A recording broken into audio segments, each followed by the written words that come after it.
What's up everyone, welcome back again to your Heroclix headquarters. So today we got a few more news updates for the new rules coming out in the Wonder Woman set. So without further ado, let's jump right into it. Now starting us off, this was all about some of the different terminology in the game and how I think some of it really is just gotta go or gotta be changed in some way. So to start with, if you guys didn't already know the difference between a free action and an action at no cost, well, basically they're getting rid of the at no cost thing.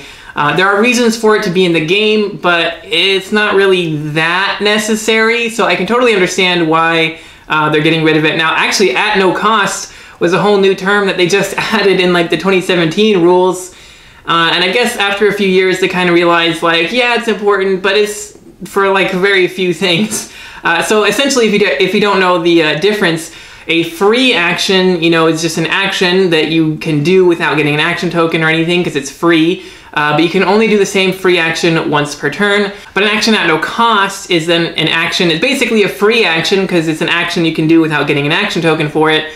However, the difference is that you can do it as many times a turn as you want, so long as you can keep triggering that effect. In essence, a big one that really uses that is Prime Vulture. If you guys know what he does, anytime he KOs a character, he can use charge at no cost.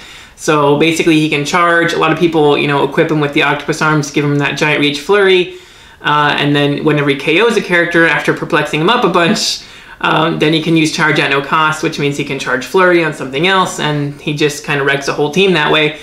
But yeah, so he just charged flurries through everything because he can do it at no cost 100 times over, it doesn't matter.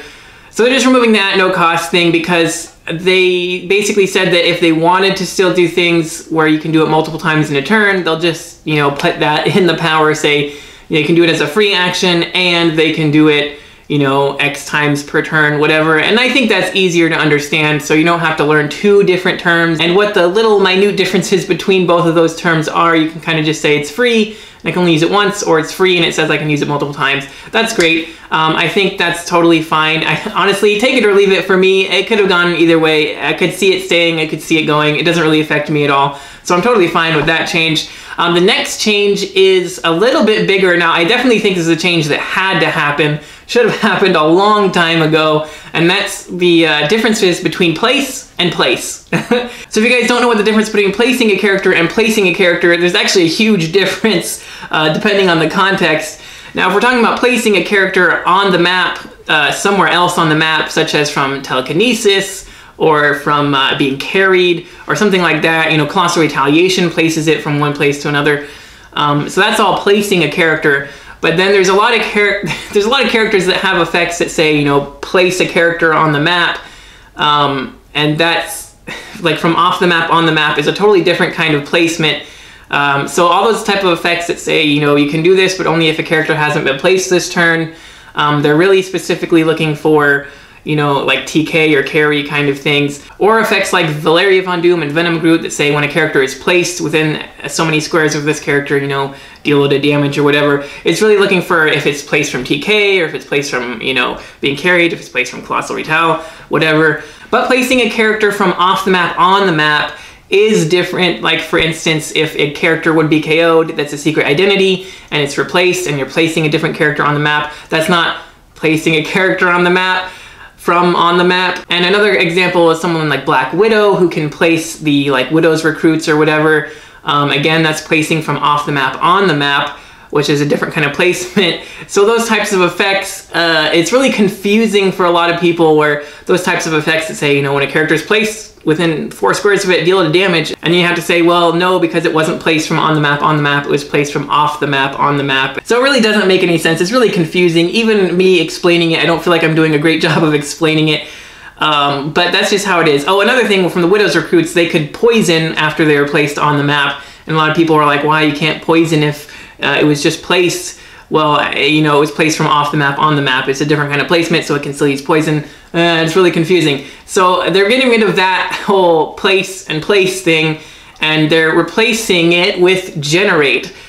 Which, honestly, I don't know how I feel about them replacing it with generate, because that has its own set of rules as it is. But that's what they're going to do.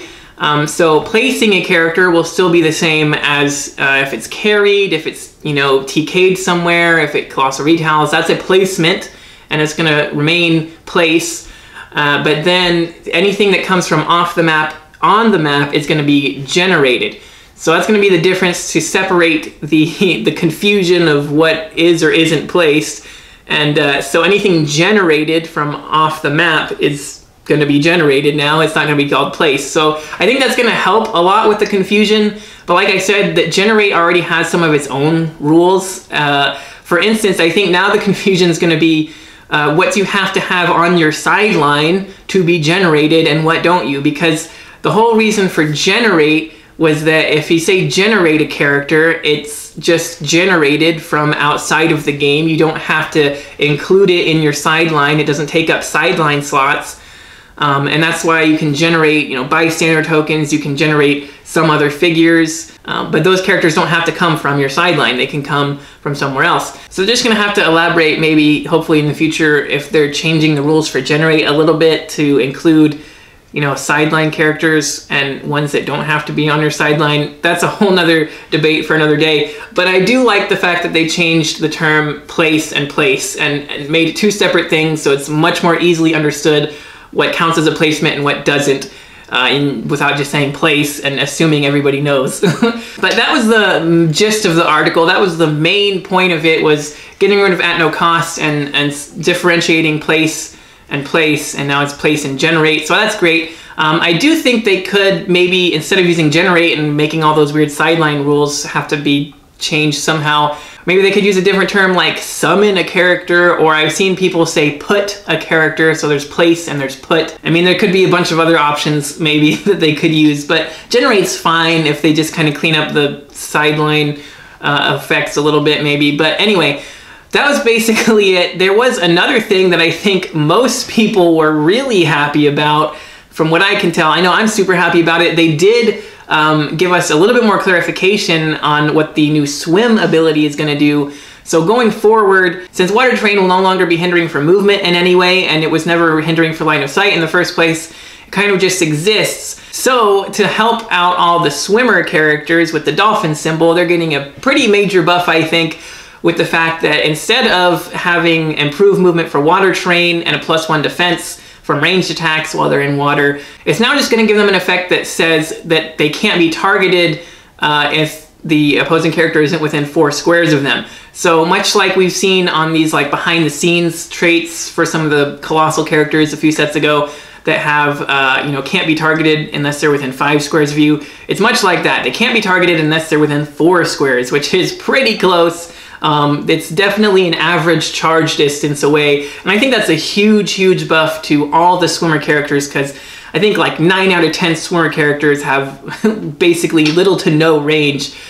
So to be able to be untargetable in water is great. And this is even better because this isn't hindering terrain. So even if you have like improved targeting hindering to see through stealth, it doesn't matter, you can't see through the water.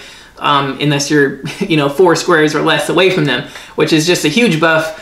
A really big buff to characters like the Captain America and the Avengers Chase Namor that makes a bunch of water terrain, and really just anybody with the swimmer ability, because like I said, most of them are close combat characters, so it gives them huge bonuses to easily close the gap on those ranged figures and then get in there and give them a good punch. So I think this is an awesome thing, and I think potentially swimmer teams could be really big now, maybe more than ever, because I mean before, you know, it's kind of annoying to have to go through the water if you can't fly, but if your opponent has a good team with a bunch of flyers, it's not really gonna make a difference, and they're gonna get up on you and shoot you anyway, and you know, +1 defense is nice, but it doesn't always help that much. Being completely untargetable, even if they have improved targeting hindering or whatever, it's just such an awesome ability to have. And I think it's an awesome change. And yeah, I think water terrain definitely gets a huge bonus now, where it was kind of like good before and fun, and now it's actually pretty awesome. But yeah, that's all the rules changes for today. So thank you guys for watching. One quick update. I was just going to let you guys know that today I was going to be filming an unboxing for the Fantastic Four Future Foundation set that just released today as of me filming this. I am, however, completely snowed in, so it's going to be impossible to go out and get my brick or case or whatever I was going to get. I'm not sure yet.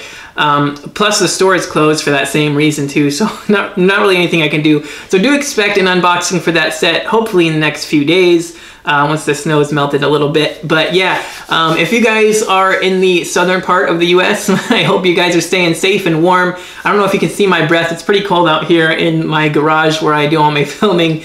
But anyway, I wanted to get out here and do this video. So if you guys enjoyed this video, make sure you smash that like button for me. Let me know in the comments all of your thoughts and opinions on all these rules changes. What's your favorite rules change so far? I'd love to hear about that. And I would also like to know if you guys have any other ideas for rules changes you hope to see that we haven't seen yet, because they've been giving us a lot, you know, just a couple announcements over the weeks here and there at a time.